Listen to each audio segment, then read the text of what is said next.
자, 여호수아 5장 10절에서 12절입니다. 여호수아 5장 10절에서 12절. 6월절이라는 제목으로 말씀 전하도록 하겠습니다. 자, 하나님께서 요단강을 건넌 이스라엘 백성들한테 두 가지를 명령하시죠. 첫 번째는 뭐였습니까?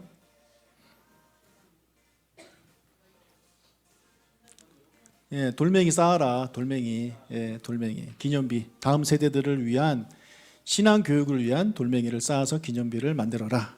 이게 첫 번째 명령이었고, 두 번째 명령은 뭐였죠? 할례를 행해라. 네. 그래서 할례를 왜 행하는 거죠? 자, 할례를 행하지 않은 그들을 하나님은 할례 없는 자라고 말씀을 하셨습니다. 할례 없는 자는 이방인이죠.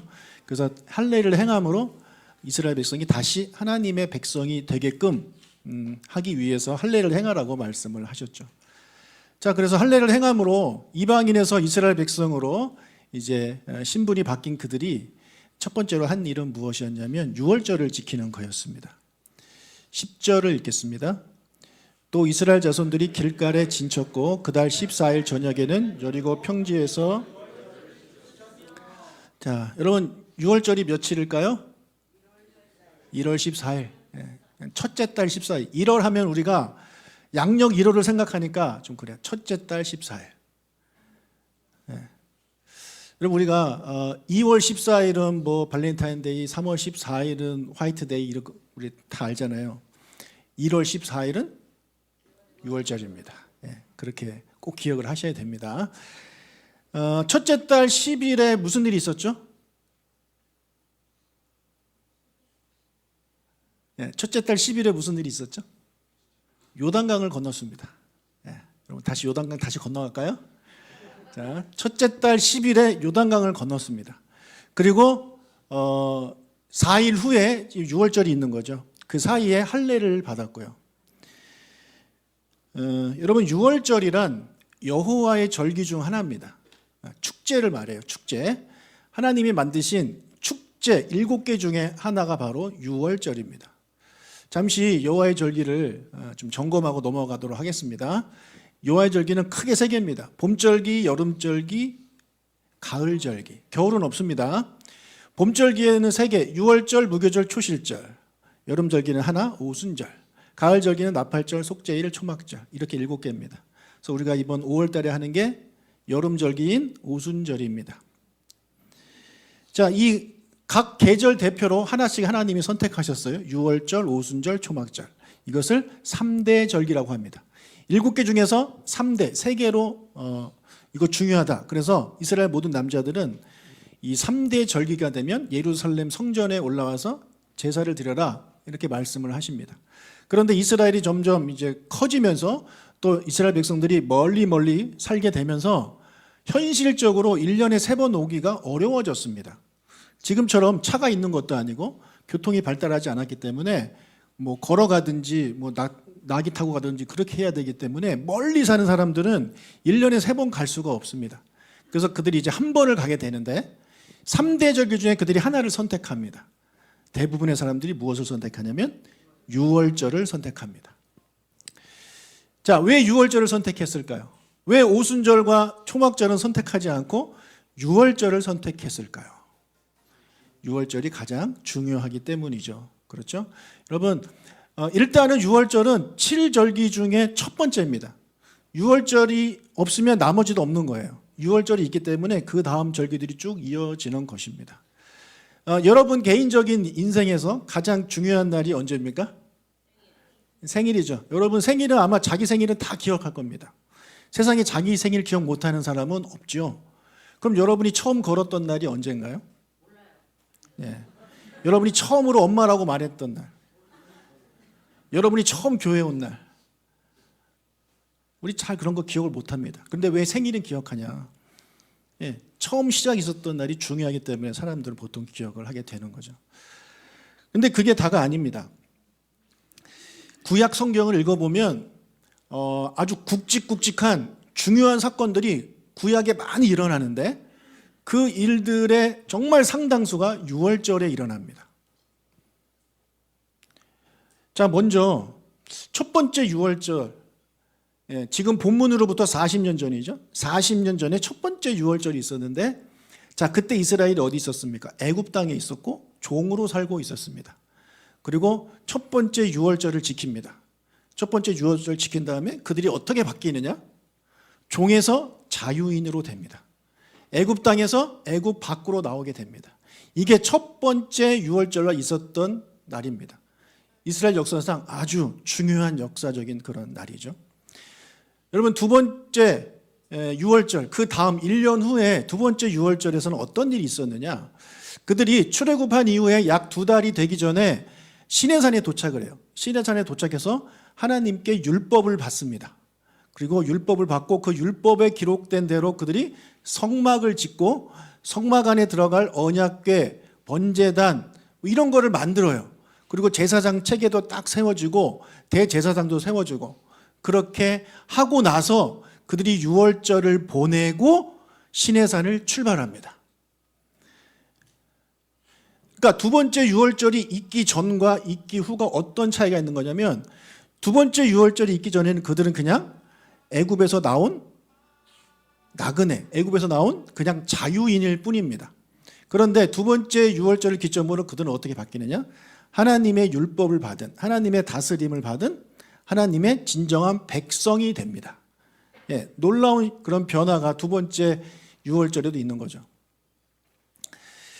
자, 그리고 지금 세 번째, 성경에 기록된 이 세 번째, 그동안 유월절을 지켰겠지만 이 세 번째 유월절, 가나안에서 드리는 첫 번째 유월절, 이 유월절을 통해서도 그들은 또 한 번 변화를 하게 되죠.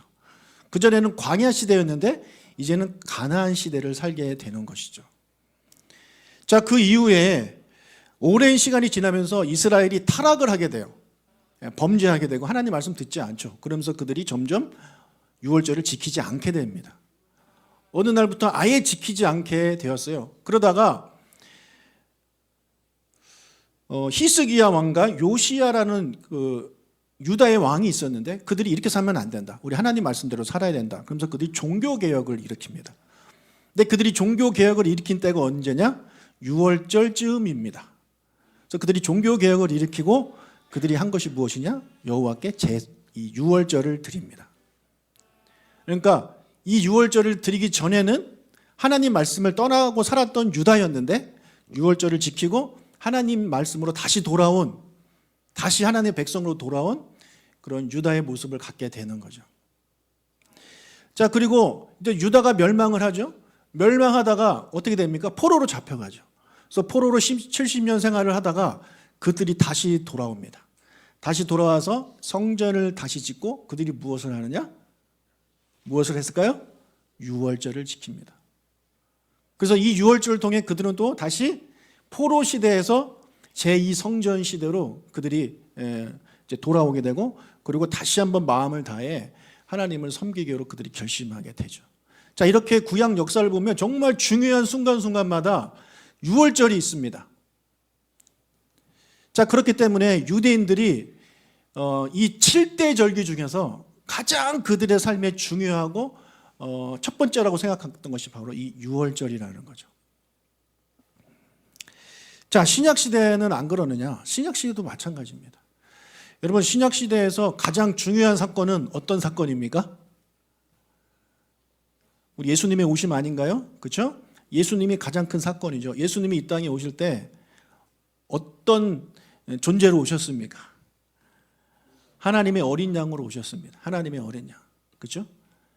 세례 요한이 보라 하나님의 어린 양이다, 이렇게 말씀을 하고 있잖아요. 왜 하나님이 어린 양입니까? 그분이 유월절 제물로 오셨기 때문에 그렇습니다.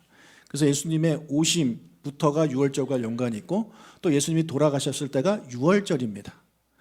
그래서 예수님은 이 유월절에 당신께서 직접 유월절 제물이 되셔서 돌아가십니다. 그래서 예수님의 그 유월절을 통해서 정말 시대가 완전히 바뀌어버립니다. 그 전까지는 하나님의 백성이 누구였냐면 유대인들입니다. 이스라엘 사람들이란 말이에요. 그런데 예수님의 이 유월절을 지난 다음에는 하나님의 백성이 누가 되느냐? 주 예수를 믿는 모든 자들이 하나님의 백성이 되는 거죠. 그래서 저와 여러분이 하나님의 백성이 될 수 있었던 것이 그 예수님의 유월절 때문에 그렇습니다. 여러분, 예수님이 지내셨던 그 유월절이 역사상 가장 완전하고 완벽한 그런 유월절입니다. 그러니까 가장 큰 변화가 이제 일어나게 된 것이죠. 자, 지금은요, 교회들이 유월절을 안 지킵니다. 왜 안 지킬까요? 그렇게 중요한 유월절인데 왜 교회에서는 유월절을 지키지 않을까요? 예수 그리스도께서 그 유월절을 완성하셨기 때문입니다. 그 전에 유월절은 예수님의 오심을 이렇게 보여주는 그림자와 같은 그런 절기였는데 예수님 이 땅에 오시고 돌아가셨잖아요. 그래서 완성하셨어요. 완벽하게, 완전하게 유월절을 이제 치르셨습니다. 그렇기 때문에 교회는 더 이상 유월절을 지낼 필요가 없게 된 것이죠. 자, 그런데 그러면 유월절은 앞으로 절대 안 될 것이냐? 그렇지 않아요. 여러분, 우리 나중에 유월절 지내게 될 겁니다. 유월절 지내게 됩니다. 누구와 함께? 예수님과 함께. 사람이 만들고 사람이 주관한 그런 유월절이 아니라 예수님이 주관하시는 그 완벽한 유월절을 우리는 다시 한번 보내게 될 것입니다. 예수님이 약속하셨어요. 마태복음 26장 29절. 그러나 내가 너희에게 이르노니 내가 이제부터 내 아버지의 나라에서 새 것으로 너희와 함께 마시는 날까지 포도나무에서 난 것을 다시 마시지 아니하리라 하시니라. 자, 이때가 언제냐면 예수님께서 유월절 만찬을 하실 때 하셨던 말씀입니다. 내가 이제부터 내 아버지의 나라에서, 하나님 나라에서 새 것으로 너희와 함께 먹는 날까지 나는 포도나무에서 난 것을 마시지 않겠다. 자, 여기 보면 아버지의 나라에서 새 것으로 우리와 함께 마시는 날이라고 써 있죠. 그날이 무슨 날일까요? 유월절이죠. 저 날이 오순절이겠습니까? 저 날이 다른 절기일까요? 지금 유월절 만찬 때 포도주를 마셔요. 네 잔의 포도주를 마시는데 이렇게 새 포도주를 나중에 아버지 나라에서 우리가 마시는 날이 올 거다. 그날이 바로 유월절을 말하는 겁니다. 여러분, 예수님이 혼인잔치 비유를 많이 하셨죠. 이런저런 잔치 비유를 많이 하셨습니다. 우리 지난 주간 큐티 본문이었던 누가복음 14장에도 잔치가 나와요. 누가복음에는 그냥 잔치라고 나오지만 다른 데서는 혼인잔치라고 나옵니다. 자, 그러면 여기서 말하는 이 잔치는 도대체 어떤 잔치냐? 진짜 결혼식을 말하는 거냐? 그렇지 않다라는 거예요. 여기서 말하는 잔치는요, 바로 우리가 저 하나님의 나라에서 새 포도주와 함께 예수님과 함께 마실 그 유월절을 말합니다. 그 유월절이 바로 예수님이 계속해서 여러 번 말씀하셨던 잔치, 혼인잔치, 천국 잔치를 이야기하는 거죠. 여러분, 그 유월절에 여러분 꼭 그 자리에 있으셔야 됩니다. 딴 데 가 계시면 안 돼요. 누가복음 14장에서 이 잔치를 베푼 주인이 많은 사람을 초대했잖아요. 근데 다 안 왔죠? 무슨 핑계를 댔나요? 저 장가 가서요. 저를 소를 사서요. 땅을 사서요. 지금 고3이라서요. 제가 좀 아파서요. 제가 좀 바빠서요. 이런저런 핑계를 대는 거죠. 지금도 많은 사람들이 핑계를 대고 있죠. 그러면 그렇게 핑계 대다가 그 유월절에 참석하지 못하게 되는 겁니다.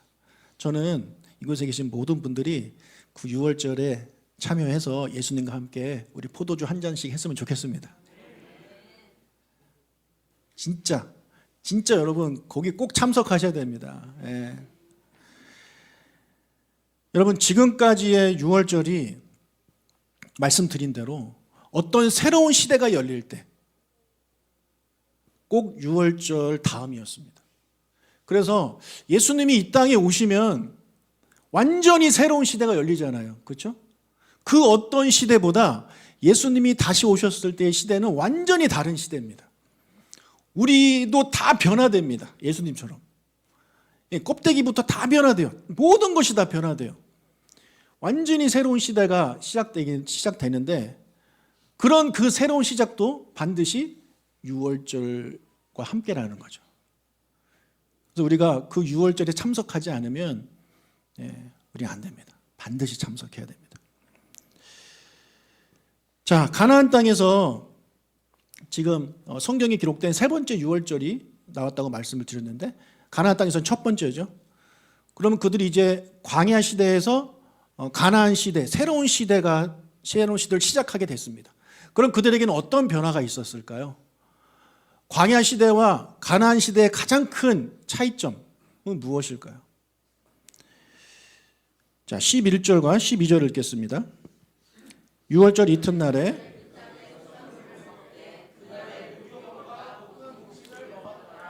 또 그 땅에 만나가 그쳤으니 이스라엘 사람들이 다시는 만나를 얻지 못하였고 그 해에 가나안 땅에 소출을 먹었더라. 자, 어떤 차이가 있나요?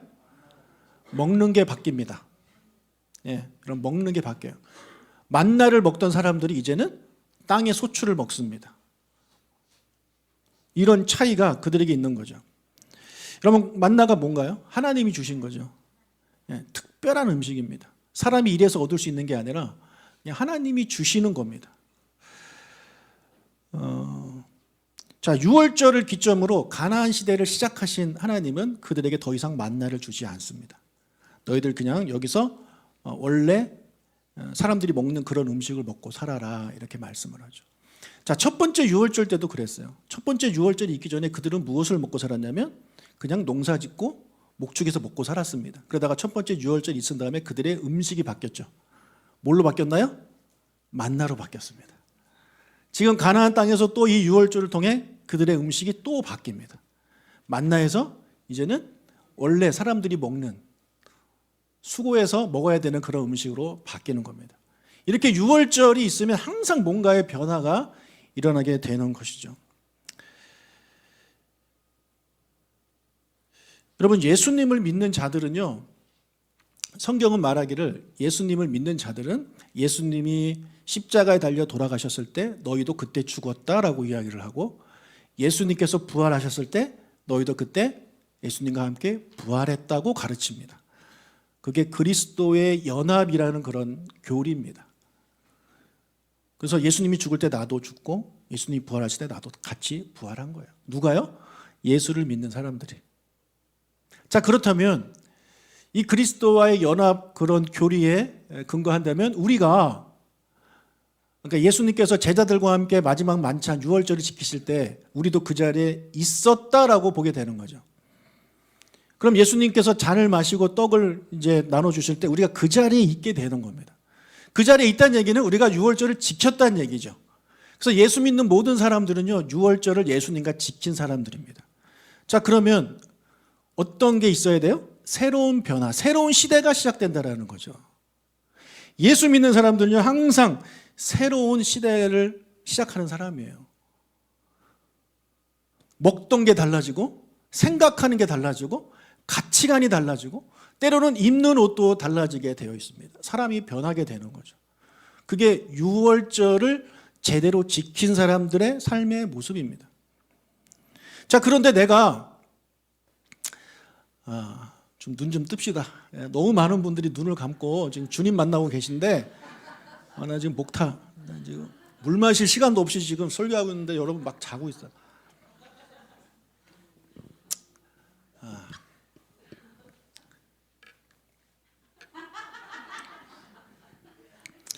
다 눈 뜨실 때까지 저는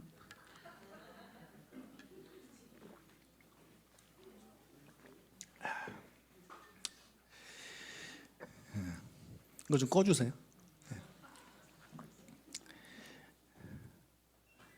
감사합니다. 이렇게 피곤하신데도 교회 오셔서 예배드리고 말씀 듣고, 하나님은 참 기뻐하시겠지만 저는 안 기쁘네요. 집중해서 우리 말씀 들었으면 좋겠습니다. 우리가 예수 믿기 전과 예수 믿은 후가 똑같다. 예수 믿기 전에 좋았던 것들을 계속 좋아하고, 그러니까 하나님이 싫어하는데 내가 좋아했던 것을 나는 계속 좋아하고, 예수 믿기 전에 가졌던 그런 가치관, 그런 생각들이 예수 믿은 다음에도 똑같이 있다? 바뀐 게 없다? 그럼 그 사람이 과연 6월절을 제대로 지켰다고 볼 수 있느냐? 그렇지 않다라고 저는 생각합니다. 유월절을 제대로 지켰으면 그 사람은 바뀌게 되어 있어요. 먹는 것부터 바뀝니다. 먹는 것부터 바뀌고 생각하는 게 바뀌고 뭐가 중요한지가 바뀌어요. 그게 바뀌지 않는다? 글쎄 저는 그 사람은 예수를 믿는 사람이 아니라고 생각합니다. 교회는 다니지만 예수 믿는 사람은 아니라고 생각해요. 교회 다닌다고 다 예수 믿는 게 아니에요. 아버지 집에 왔다고 다 하나님 만나는 게 아니에요. 그 품에 안긴 사람만이 하나님을 만나는 거지. 탕자 형 아버지 집에 아예 살았잖아요. 살면 뭐해? 하나님을 그 아버지를 만나지를 못하는데. 여러분 예수를 믿는 우리가 됐으면 좋겠어요. 교회 다니는 사람 말고 예수를 믿는 사람. 그래서 유월절을 경험한 사람. 그래서 새로운 시대를 새로운 음식과 새로운 방식으로 새로운 가치관으로 살아갈 수 있는 그런 우리가 될 수 있기를 주님의 이름으로 축복합니다. 자, 하나님은 왜 만나를 주지 않을까요? 가나안에 도착하자마자 왜 유월절을 지나자마자 왜 먹을 것을 바꾸셨을까요? 왜 만나를 주시지 않았을까요? 예. 여러분 그러면 반대로 왜 광야에서는 만나를 주셨을까요? 먹을 게 없으니까. 광야에서는요 여러분 먹을 게 없어요. 먹을 게 없어요. 게다가 사람이 오죽 많습니까? 뭐 조그만 풀만 있어도 뭐 한두 명은 살 수 있겠지만 200만 명이 그걸 어떻게 살아요? 물도 없고 먹을 게 없어요. 그렇다고 그들이 농사를 지을 수 있는 상황도 아닙니다. 그들은 계속 돌아다녔거든요. 뭐 정착을 해야 농사를 짓든가 말든가 하지. 근데 그 땅은 정착해도 안 되는 땅이에요. 여러분 성지순례 가셔서 버스에서 내려서 20분만 걸어도 죽을 것 같습니다. 그런 땅에서 무슨 농사를 짓고 뭐 어떻게 먹고 살아요? 그러니까 하나님이 먹여 살리는 거죠. 왜? 사람이 할 수 없으니까. 그런데 가나안 땅은 어떤 땅이에요? 뭐 그렇게 좋은 땅은 아니에요. 사실 솔직히 말하면 적각꿀이 흐르는 건 저쪽 북쪽이고 이 남쪽 예루살렘 이쪽은 적각꿀이 흐르지 않아요. 거기는 정말 살기 어려운 땅이에요. 그래도 광야보다는 낫죠. 그래도 훨씬 나아요. 이제 그 땅에 들어가면 이들이 농사 짓고 먹고 살 수 있어요. 물고기 잡아서 먹고 살 수 있어요. 그리고 소나 양 키워서 먹고 살 수 있어요. 그러니까 하나님이 너 이제부터 그거 해라고 하는 거예요.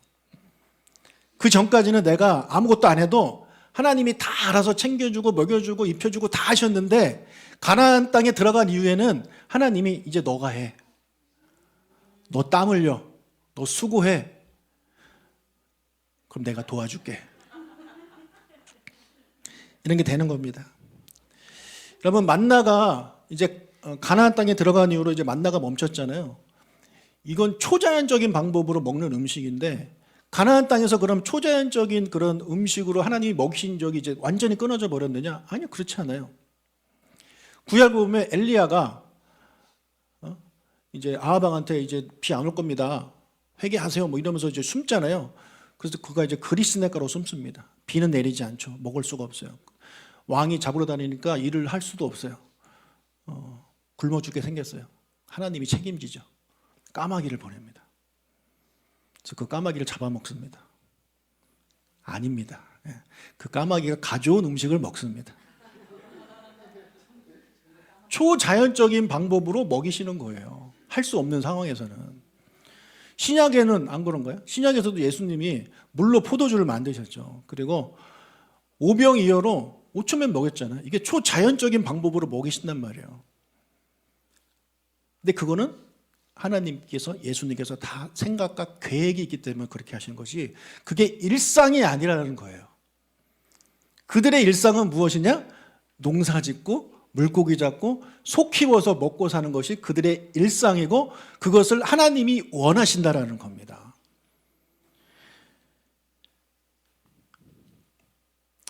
여러분 예수님께서 유월절날 포도주를 마셨는데 예수님이 그거 물로 만든 포도주일까요? 예수님 돈 주고 산 겁니다. 예수님도 포도주 돈 주고 사고 예수님이 그 떡을 또 나눠주셨잖아요. 그 떡도 예수님 돈 주고 사시는 거죠. 예수님은 그냥 기적을 계속 행하셔가지고 특별한 방법으로 초자연적인 방법으로 그렇게 먹고 사신 분이 아닙니다. 우리랑 똑같이 일해서 돈 주고 대가를 치르고 그렇게 사신 것입니다. 그게 예수님의 삶이었단 말이에요. 여러분, 우리가 좀 착각하는 게 있어요. 성경을 읽고 막 뭐 믿음이 좀 생기고 그러면 자꾸 초자연적인 뭔가 하나님의 능력을 자꾸 기대합니다. 정말 우리는 너무 그걸 기대해요. 그런데 그건 여러분 하나님이 원하시는 게 아니에요. 하나님은 여러분이 자연적으로 살기를 원합니다. 자, 하나님은요 여러분이 일해서 먹고 살기를 원하셔요. 일해서. 자, 에덴 동산 생각해 봅시다. 에덴 동산에 먹을 게 많았겠어요? 없었겠어요? 자, 그러면 에덴 동산에서 살았던 아담과 하와는 일 안 하고 먹고 살았을까요? 자, 아담과 하와를 만드시고 에덴 동산에 그들을 이제 살게 하시면서 예수님이 이렇게 말씀하셨습니다. 창세기 2장 15절. 여호와 하나님이 그 사람을 이끌어 에덴 동산에 두어 그것을 경작하며 지키게 하셨다. 예, 어떻게 하셨대요? 경작하게 하셨대요. 일하라는 거예요. 일하라. 우리는 착각해요. 에덴 동산에 살면 아무 일도 안 하고 하나님이 먹여 살리고 막 먹을 게 천지에 막 삐까리고 이래가지고 골라 먹고 뭐 이렇게 생각하는데 그렇지 않다라는 거예요. 너 일해. 너 일해. 너 일해서 얻은 열매 너가 먹어. 이게 하나님이 만드신 창조 질서입니다. 그래서 우리가 일하고 하나님은 도우시고. 자, 우리가 농사를 짓는다. 그럼 일을 해야 되죠?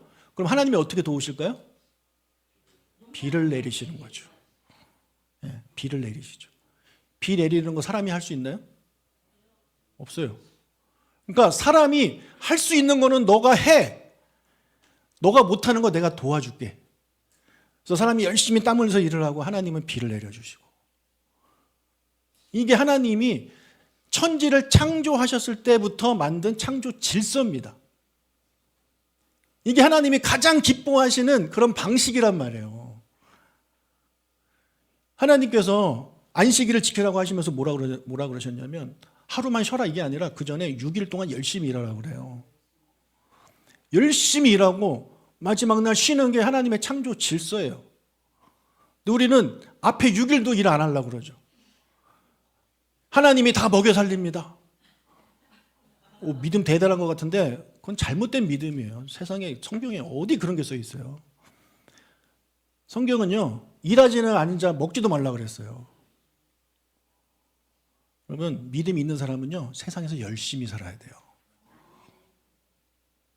세상에서 열심히 살지 않으면서 그냥 막 기도하고 하나님이 다 책임져 주실 겁니다. 이거는 정말 믿음이 없는 거고 하나님을 잘못 알고 있는 겁니다.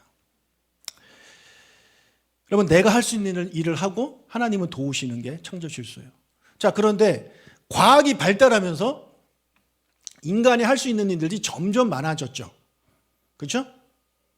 아까 비 내리는 거 이제는 사람도 합니다. 중국에 사시는 분들, 중국에서 그런 일 있었다 뭐 이렇게 제가 얘기 많이 들었거든요. 뉴스로. 옛날에는 비 내리는 건 하나님의 영역이었는데 이제는 사람도 합니다. 자, 그러면 이 말은 뭐냐? 사람이 할 수 있는 게 많아졌다는 얘기는 이제는 하나님이 하실 일이 적어졌다는 얘기죠. 그렇죠? 과학이 발달할수록. 자, 그러면 하나님이 그걸 보고 서운해하시고 막 섭섭하고 그럴까요? 비는 내가 내려줘야 되는데 지네가 내리네. 나는 이제 쓸모없나 봐. 뭐 이러면서 막 괴로워하실까요, 우리 하나님이? 저는 그런 인간을 보면 하나님이 자랑스러워하실 거라 생각해요. 왜냐하면 하나님 우리를 그렇게 만들었거든요. 우리는 하나님의 형상대로 지음받은 사람들이에요. 우리한테 결정권이 있고 연구하고 실패해도 또 다시 도전하고 이런 것들이 가능하니까 과학이 발달하는 거 아닌가요? 근데 그게 하나님의 형상대로 지음받았기 때문에 그런 거예요. 여러분의 자녀가 어릴 때 엄마가 다 해주죠. 지금 리안이가 할 수 있는 게 뭐 있나요? 그냥 울고 자고 뭐 먹고밖에 없어요. 싼 것도 지가 못 치워요. 엄마가 다 치워줘야 돼요. 근데 어느 날 리안이가 자기 스스로 이렇게 닦았어요. 그럼 엄마가 막 슬픕니까? 이제 나는 똥도 못 닦아주는 존재야 뭐 이러면서 막 괴롭나요? 아니에요. 자랑할 겁니다. 우리 아들이 혼자 닦았다고. 그게 부모의 마음 아니에요? 여러분이 옛날에는 못했는데 그래서 하나님이 막 도와줬는데 이제 여러분이 막 노력해가지고 실패하지만 또 노력해서 뭔가를 해냈어요. 그럼 그 분야에 대해서 이제 하나님의 도움이 필요 없잖아요. 그럼 하나님이 서운해하고 막 그건 믿음이 없는 거에 하시는 게 아니라 잘했다. 계속해라. 더 큰 일에 도전해라. 못하는 거 내가 도와줄게. 이게 하나님 아버지의 마음이라는 겁니다. 여러분 이게 진짜 믿음이에요. 내가 할 수 있는 건 해야죠. 왜 내가 할 수 있는 거 안 합니까? 내가 할 수 있는 거는 안 하면서 하나님께 도와달라고 기도하는 거, 이건 절대 믿음 있는 게 아닙니다. 여러분 성적이 오르려면 어떻게 해야 돼요? 하나님께 기도하면 되나요? 하나님 우리 아이 성적 오르게 해주세요. 그렇게 기도하면 오를까요? 하나님이 그런 능력이 없는 건 아니지만 하나님은 그런 거 안 하신다니까요. 열심히 네가 해, 공부해. 내가 도와줄게 이거죠. 여러분 아이가 공부를 안 하면 옆에서 아무리 도와줘봐야 안 자랍니다. 성적이 안 늘어요. 건강도 마찬가지고 본인이 건강 관리하지 않으면 옆에서 아무리 도와주려고 해도 안 되는 겁니다. 내가 노력해야 돼요. 그게 창조 질서라니까요. 여러분 그런 저와 여러분이 돼야 됩니다. 여러분 우리는 아까 말씀드린 대로 예수님을 믿어서 예수님과 함께 유월절을 지킨 사람이에요. 그러니까 우리의 삶에 이제 새로운 시대가 열렸단 말이에요. 새로운 시대를 살아감에 있어서 그것이 쉽느냐? 쉽지 않아요. 그전에 술을 그렇게 좋아하던 나였는데 이제 예수 믿고 새로운 시대가 돼서 술을 좀 끓이려고 하니까 어려워요. 그럼 어떻게 해야 돼요? 하나님 술 끊게 도와주세요 하면 될까요? 예, 본인이 끊으려고 노력을 해야 됩니다. 하나님이 언젠가 끊게 해주시겠지요. 도대체 성경에 어디에 그런 게 써 있냐고요. 여러분이 노력해야 돼요. 노력해도 쉽지 않잖아요. 어떻게 해야 돼요? 하나님 도와주세요. 내가 술 끊으려고 별짓을 다 해도 안 됩니다. 좀 도와주십시오. 이래야 하나님 아버지가 그래 내가 도와줄게 하는 거지. 자기는 아무것도 안 하면서 하나님 술 끊게 해주세요. 알아서 뭐 이렇게 언젠가 끊게 하시겠죠. 그럼 남편 전도하는 거 어떻게 해야 됩니까? 예. 하나님께 하나님 우리 남편 예수 믿게 해주세요. 이렇게 평생 그 기도만 하지 마시라고요. 여러분이 하는 거예요. 여러분이 수고해야 돼. 입을 열어서 교회 가자. 나가. 그러지 말고 한번 같이 가자. 니 나가라니까. 막 밥상 뒤집어 엎고 막 그래도 죄송해요 이러면서 다시 한번 이야기하고 그러면서 기도하는 거죠. 하나님 저 남편 교회 갈 수 있게 좀 도와달라고. 나 정말 최선의 노력을 다하고 있는데 너무 힘들다. 여러분 그게 바로 그런 기도를 해야지 나는 아무것도 안 하면서 하나님께 기도해서 하나님이 알아서 해주세요. 아니라는 겁니다. 그럼 제가 이번 세미나를 가는데 여러분 설교를 잘하려면 어떻게 해야 돼요? 공부해야 돼요. 예, 공부도 많이 하고 연구도 하고 시간 투자하고 그래야죠. 성경 많이 읽고 묵상하고. 그런데 그런 거 하나도 안 해. 그냥 기도만 해. 하나님 산속에 들어가서 하나님 이번 주 설교 제가 무슨 얘기 할까요? 계속 주여 말씀하여 주옵소서. 말씀하여 주옵소서. 이러고 와서 설교를 하는 것이 여러분 과연 맞다고 생각하십니까? 제가 한번 그렇게 해볼까요? 제가 다음 주 설교를 진짜 설교 준비 하나도 안 하고 그냥 기도만 할게요. 그래서 제가 다음 주에서 무슨 헛소리를 하나 한번 들어보십시오. 아마 조만간 여러분 공동회 열어가지고 안 되겠다 바꾸자 뭐 이러지 않겠습니까? 네. 마찬가지입니다. 마찬가지예요. 우리가 예수 믿는 사람들이 이제 어떻게 되냐면 예수님을 닮아가야 됩니다. 그게 예수님이 원하시는 거예요. 우리는 그거를 성화라고 그래요. 성화. 여러분 성화 전 단계가 뭡니까? 칭의죠. 칭의. 칭의는 누가 하시는 거냐면 하나님이 하시는 거예요. 나한테는 이 죄를 없앨 능력이 없어요. 그러니까 그건 일방적인 하나님의 사역이에요. 근데 그 다음에 성화, 예수님을 닮아가는 거, 예수님을 따라가는 거, 그건 성령님의 사역이 아니에요. 나의 사역이지. 내가 노력해야 돼요. 내가 노력해야 돼요. 금요일 날 교회 가기 싫어도 막 교회 오고, 주일 아침에 일어나기 싫어도 일어나서 오고, 선교 가기 싫어도 선교 한번 갈까 마음으로 막 참여하고, 교사하기 싫어도 교사해야 되니까 하고, 이런 노력들이 필요한 거예요. 근데 그렇게 노력할 때 우리에게 능력이 없잖아요. 잘 못하잖아요. 그렇죠? 그때 성령님한테 성령님 도와주세요 하는 거지. 나는 아무것도 안 하면서 하나님 저를 성화시켜 주세요. 이 말은 뭐냐면 내가 하나도 성화되지 않으면 다 하나님 탓인 거예요. 저는 기도했지 않습니까? 하나님이 저를 변화시켜 주지 않은 거지 제가 잘못한 게 뭐가 있나요? 다 하나님 탓으로 돌려버리는 거죠. 그러면 안 됩니다. 여러분 노력하세요. 네, 노력하세요. 졸려도 좀 막 참고, 은혜 받으려면 졸려도 참아야지. 잘 거 다 자면서 찬양할 때 막 앉아서 찬양하고 대충 하고 그러면서 은혜 받기를 원합니까? 여러분이 은혜 받으려면 열심히 찬양하고 말씀 열심히 듣고 그렇게 해야 돼요. 그렇게 하고 성령님이 도와주시는 게 창조 질서입니다. 사랑하는 여러분, 우리는 6월절을 보낸 사람들이에요. 우린 새 시대를 지금 살고 있는 사람들이에요. 각 사람마다. 그 새 시대에 맞는 삶을 살기 위해 땀 흘리고 노력하는 저와 여러분이 되시길 주님의 이름으로 축복합니다. 그리고 성령님께 도와달라고 기도할 수 있는 저와 여러분이 되시기를 부탁드립니다. 아멘.